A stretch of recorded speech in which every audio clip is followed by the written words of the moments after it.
Hey everybody, it's SK. So I got a video that I really didn't want to have to make. It's a sad video. Just to get it out there, my dog passed away last night. My dog Jack.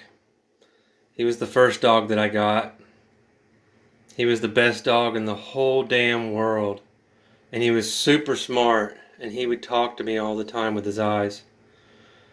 What happened was, long story short, he died from tumors. He had a tumor like this big around, as big as a hamburger patty, and it was that thick. The doctor said he got some exploratory surgery, and that's how he found all this. And then he found spots on his liver and a rough texture, which means his liver was failing.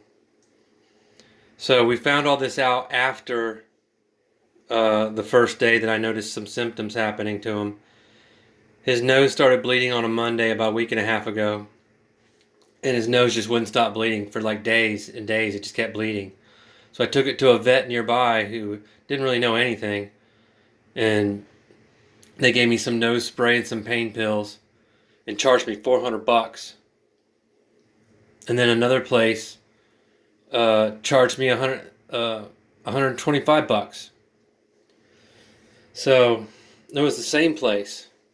They didn't know what they're doing. So I went to this other place that charged me a fraction of the price. So on Friday, I took him to the vet over in this place in Alabama, this real doctor.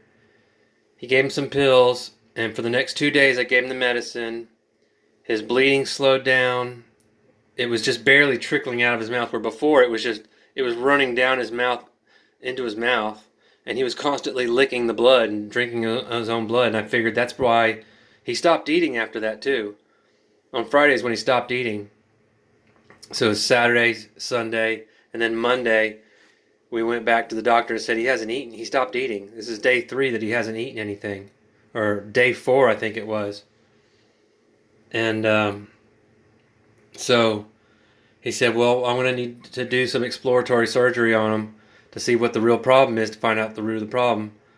So that's when this was yesterday that he did the surgery. He went in there and he found the giant tumor and he found the bad liver.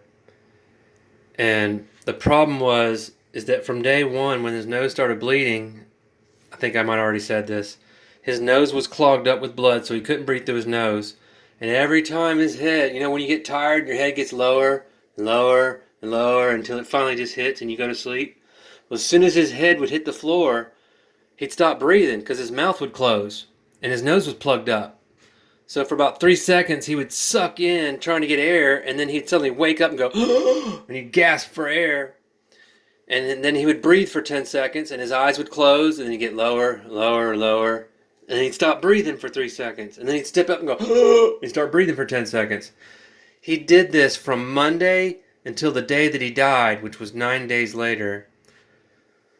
So I'm thinking that I know from experience that if I don't get enough sleep, I'm a zombie the next day. I can't do anything. My brain is scrambled. I can't think. I have no energy. I feel like I'm dying. So I'm just guessing that after 9 days of not getting hardly any sleep, that right after the surgery I think was just too much. It taxed his energy too much. And that was the final straw that just did him in. He couldn't fight anymore. He couldn't stay alive anymore. So I think he just gave up and just stopped breathing. He just finally said, I quit. So I'm thinking that's why he really died. I mean, I know it was the tumors, but that was the straw that broke the camel's back, was that he just ran out of energy and he couldn't fight it anymore. He just gave up. So the doctor went home at like 5 to go eat dinner, and he came back at 9, and that's when he found Jack not breathing. And then they called me this morning and told me that Jack had passed away. So I drove over there and I picked up his body and I took him home. He's in the other room right now in a cooler, wrapped up in a blanket with some ice packs around him to keep him cold. And tomorrow I'm going to take him to a cremation place and have him cremated. But I just wanted to tell everybody what happened to my dog and share it with you so that you guys know why I only have one dog now.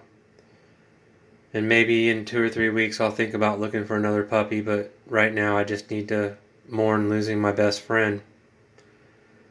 So if your dog ever starts getting a nosebleed and it won't stop, your dog might have cancer. So just to give a little bit of health advice, medical advice to you guys out there. Alright, well, thank you for watching my video. Peace out.